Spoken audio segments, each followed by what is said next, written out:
Well, here we are, 20 years deep with D1NZ. I've got a couple of championships on either side of me. One was given a lot of championships. One took one from the very start, and I worked really hard for mine. But here we go, we've got Jairus next to myself here. Took the first championship in D1NZ, 2003. 2003, yep. Things have changed a lot since then, 20 years later. What was the car that ended up winning the championship for? So I had a Safiro. It was by the end of the first season we'd upgraded it to an RB25. Yep. I don't even think it had a big box or anything. We did put a roll cage in it. It was really focused on momentum at the time. So fast tracks like Pukekohe, you could drive them with maybe 400 horsepower. Yeah. It was always more about the momentum than high grip and high horsepower like it is right now. You won the Pro Sport. Came into there and then straight jumped into the Pro. Took a championship before me, still working hard for that one. And now look, it's really advanced for you. You're driving an Aston Martin over an FD. Yeah, I know. Thinking back over the years and how much the sport's progressed in the time that even I've been involved with it. Obviously before that, I was a big follower of the series and watching these guys out on track in the early days.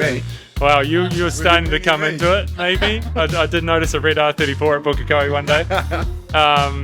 But yeah, it's like progressed so much, like seeing what cars are out here now and what we're driving in competition and how much they've developed and where the focus is on car setup and power and delivery and tyre and so much to it. It's very technical now, and it's a cool part of the sport to me. Like I really like the technical side of all of that.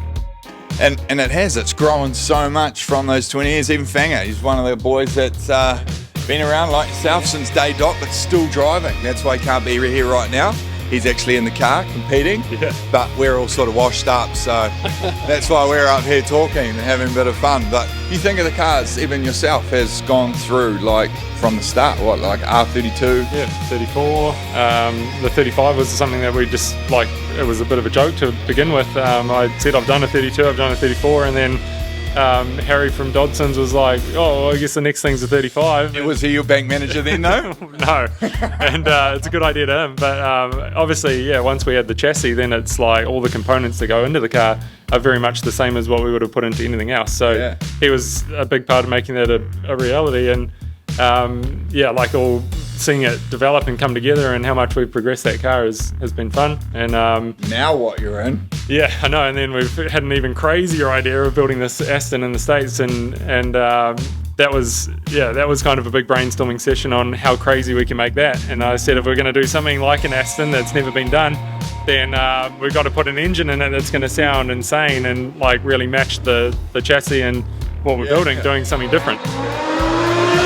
What do you think, right, from yourself, 2003, how long and how hard was that to gain that championship? I think the most difficult thing at the time was that we were forming a brand new championship, like a new sport in the country. So, majority of our stuff would have been behind the scenes, even trying to get access to tracks that would allow us to do drifting. I remember the first round at Taupo, and I probably spent the following 5 years trying to explain to people what drifting is. Whereas modern times, as soon as you mention that sport, if anyone has a child, like they're like, my kid loves that sport. Most of our stuff was behind the scenes, logistically trying to get support and sponsorship for something that no one had ever heard of in this country was not that easy. That's a real good point, actually, eh?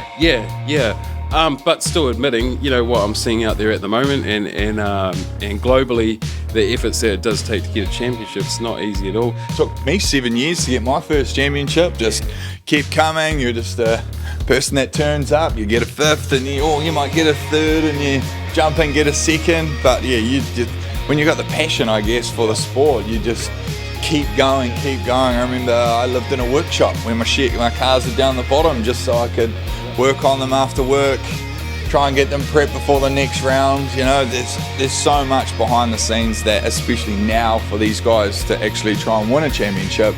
How long did it take you to get a championship? Not that long, not as long as you. I remember that year everyone's cars broke, I think, and you were just the only one. New boy come up, got the flash car and just rolled on through it. No, it was Yeah, it was definitely tough. It always is tough to win a championship, and it's consistency. You got to have like everything. It all has to fall into place. You got to have the reliability. You got to be making top 4 every round. Like you fall out in the top 32 which it was back then. It's so hard to come back. You got to be almost podiuming every round from there because other guys are going to be doing the same.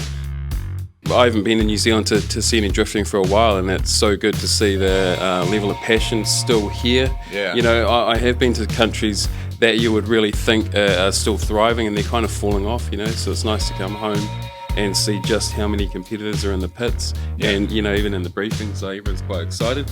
So much passion and drive here, you know, makes me proud to come from New Zealand. And you know, and do whatever we do overseas as well.